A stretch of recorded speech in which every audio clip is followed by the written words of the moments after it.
Hey, I'm Brian here with Andrew from Have Mercy. What's going on? Good, except the crowd today. It took me an hour to get here. Yeah, large crowds, but that's to be expected at Warped Tour. Yeah, exactly. Yeah, the crowds are just, they're really great except for when you're trying to walk through them. But have you been having a good experience otherwise? Yeah, this is our first Warped Tour, and so far it's been really awesome. Everybody that we've talked to about the Warped Tour said that it's almost like punk rock summer camp. Like, you're going to make friends and all that, and you're not really going to be homesick at all, and everything they said so far is true. The crowds are awesome. I've made some really good friends since then. It really does have like a summer camp kind of vibe to it. And that's what I've been hearing from everyone all day. Yeah. And who are some of the friends that you have made on the tour so far? The guys in Core and Campbell, they're the U.S. Army band. They're really awesome. The youngsters in Jewel Vera, they're really cool.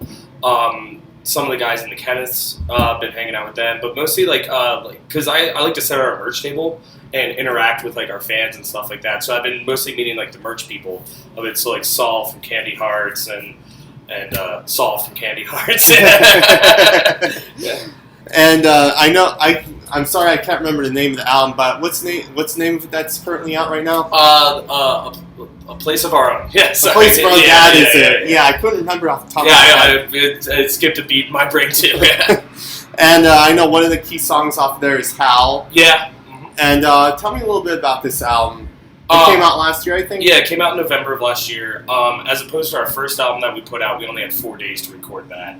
On A Place of Our Own, we actually had 4.5 weeks to record it. So a lot of people say that it sounds different, it sounds raw and stuff like that. But it was mostly, we had more time to complete everything and kind of tighten the screws and nuts down on everything. So, and also just evolving as songwriters too. Just really helped us a lot as well. And working with Paul, he's just awesome. Done everything that's anything. Yeah, so cool. Yeah. And I know you're band from Baltimore. Yes, you're not pronouncing it right. It's Balmer. Oh, Balmer, Maryland. I've heard that before. Yeah. You got to say Balmer. Yeah. And I assume you're a Ravens and Orioles fan. I'm not. I'm an Orioles fan, but I'm a Jets fan. But hockey, I'm a Capitals fan. So, I get a lot of flack for that. Well, what makes you a Jets fan? My family's from New Jersey. So growing up, my mom's whole family, she comes from a very large family. They were all Yankees fans, and she kind of wanted to be rebellious. So back in the 50s and 60s, she became an Orioles fan, just to kind of tick everybody off in her family. And then that's where I get that from. But I didn't watch my first football because Baltimore has a weird sports history with the Colts leaving literally in the middle of the night and taking the championship and the name with them and everything. That now you have new rules in the NFL to stop that.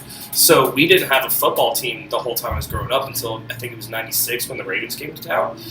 So I grew up watching football games in New Jersey, so rooting for the Jets.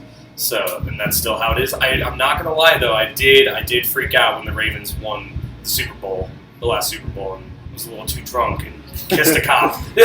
Oh. Yeah.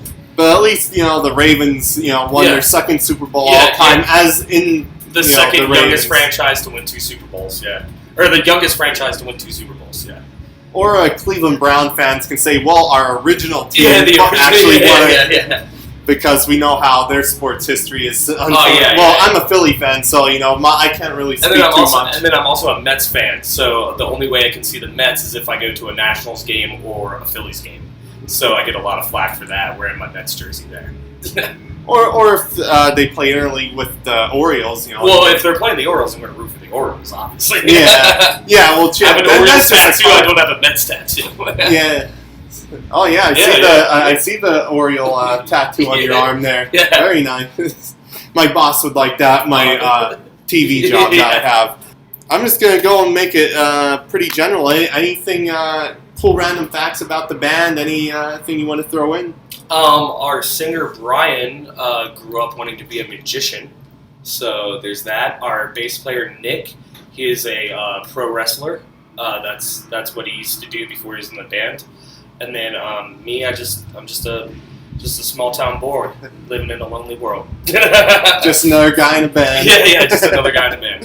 new music coming out? Any fall tours, stuff like that? We did announce we're playing I think it's Tape Deck Festival in Australia this fall, and then we do have a couple of tours lined up, but we can't talk about them while we're on Warped Tour.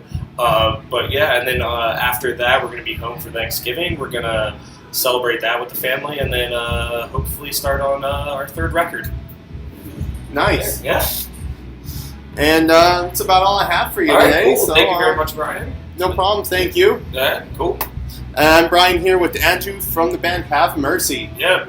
Up top, high five. There we go.